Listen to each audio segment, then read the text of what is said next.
Prisoner let loose as he directs traffic for cash. And no eba PM1. The Republic Press paper no more. Me babe kind ama hu um exactly what happened. Now, traffic congestion during peak hours is always a dreadful situation for motorists, and even worse if traffic lights are out due to power cuts. To help ease congestion during such periods, untrained and unauthorized civilians volunteer to direct traffic in the absence of the police. However, Republic Press lenses captured an epically bizarre scene when a prisoner sporting the dark blue jail attire of the Ghana Prison Service was seen panhandling at the intersection near Radio Gold as he directed traffic flow. The prisoner, who was obviously enjoying the fruit of his temporal freedom, was among some 10 or more inmates who were out there with prison officers to clean the streets. While this went on, the officer who was supposed to supervise the activities was seated a few meters away from the scene, covering his face with a bony hat to shield him from the harshness of the morning sun. Nti saa ɛna ɛkɔpie mu wɔ hɔ a amanfo bebree na ebisa questions sɛ is it the right thing to do anaasɛ ɛwɔ sɛ prisoner etumi ɛkɔgyina kwan ho ɛdirect traffic na prison officer no ɛpɛ ne baby ɛtena wakata n'anim na sɛ prisoners no about 10 of them na ɔmo wɔ kwan no mu na they were supposed to go and clean the street no anka ebi mu dwane yɛ efi senior officer no wa relax your to her so wada kra akata n'anim a ɔmfa n'ani ehu de ɛkɔ so wɔ hɔ no anka ɔkɔ a report bɛn ɛna ɔde bɛkɔ back na the issue of yes okay And so you may have to ask the questions directly to the PR for the Ghana Prison Service. The question. Chief Superintendent Courage Asama Bekanza on this matter. Chief, good morning. Good morning. I'm hoping that you're doing well today, sir. By grace, I'm doing well. So, the concern people are raising, are prisoners allowed to supervise and conduct, road traffic, tasks whilst they are still serving? All right, thank you very much. Let me say that the arrangement the Ghana Prisons Administration has with the Zoomlion company is for cleaning and tidying up of streets and surroundings. And so traffic regulation is not part of our mandate. And so I am not privy to this particular story as you just read out, and I also listened to. And so I would have to do further checks to know exactly what went on. But I must emphasize that traffic regulation is not part of our mandate.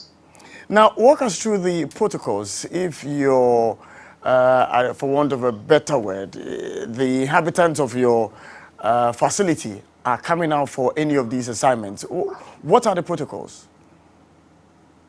You mean for the prisoners an officer to take out prisoners to go and work? Yes. Okay, so usually you would go for the inmates, and the inmates are vetted to determine their suitability or qualification to be taken out to go and work. And then you sign for those inmates you are taken out, and you bring them back and account for them. And the exercise you are going to do is also documented. And so that is the protocol. Now, what goes into the selection of who goes out and who doesn't go out? If you can give us a sense of what you look out for before you determine that prisoner A or prisoner B can go and prisoner A cannot go. What do you look out for? A number of things. First, the offense that brought the person into custody. The proportion of the sentence has already served.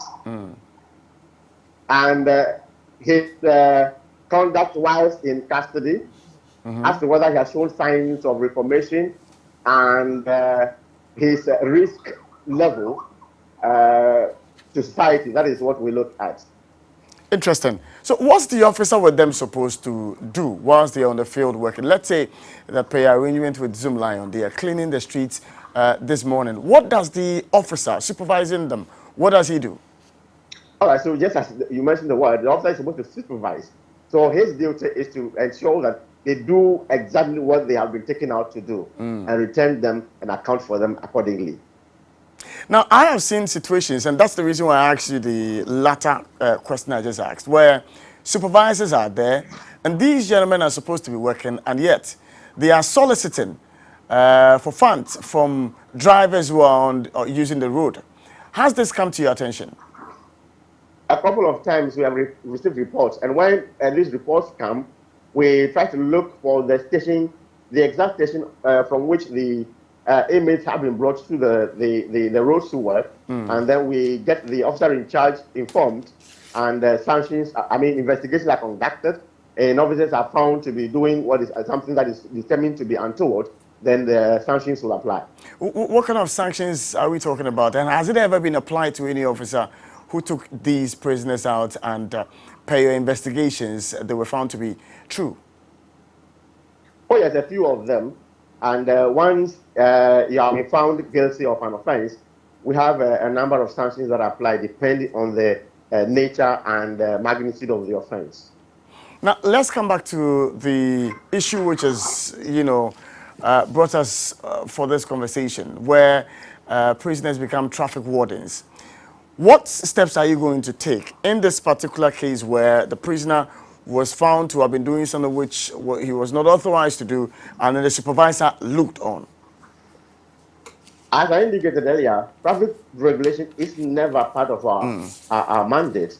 And so, as I mentioned earlier again, I don't know which station this. I want to find out your reporters who covered it.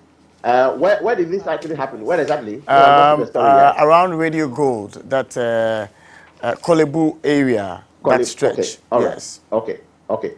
Okay. So that will help us to determine which station probably they might have come from, and then we'll take it from there.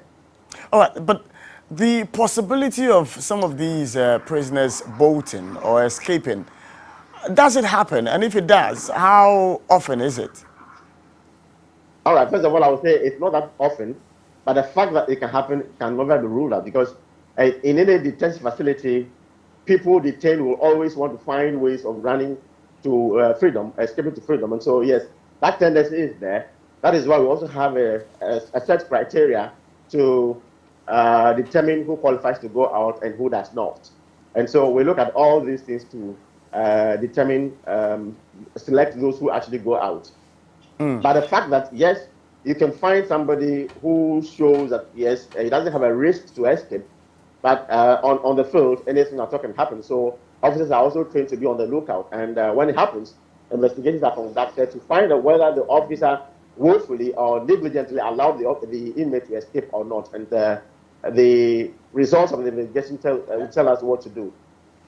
Now, we are ending our conversation, but just a quick one. Earlier, you made a point about how the things you look out for when you are selecting who should go out and who should not go out. And you used the word about reformed individuals within your system.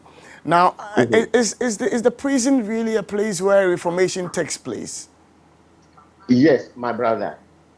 Reformation takes place in prisons. But I must also say that just as all of us go to school and sit in the same class, we talk by the same teachers, and not all of us pass, not all inmates go to prison will come out reformed, as we all would want. But I would say that a majority of them get reformed. Because sometimes you hear people who have reoffended and have been sent back to prisons, and then people conclude that then prisons does not reform, or prison service does not reform anybody at all. And that is false, because probably people do not know the number of people we release on yearly basis, and that is why they jump to such conclusions. But some people actually go out there, jump back. There are some who, on their conviction, we hear of them, but when they come out, nobody hears of them. They are quietly doing their work peacefully wherever they are, and they are, they don't cause any trouble to anybody. That's how we don't hear of them. And so, yes, some people get. My brother, I must say that we have different types of people. There are people, the mere pronouncement by the judge that I sentence you to this number of prison sentence is enough for somebody to start his information right from the courtroom. So people get informed, yes. Oh, thank you, Superintendent Asem, for joining us this morning on the show. Chief Superintendent. Chief Superintendent, sorry.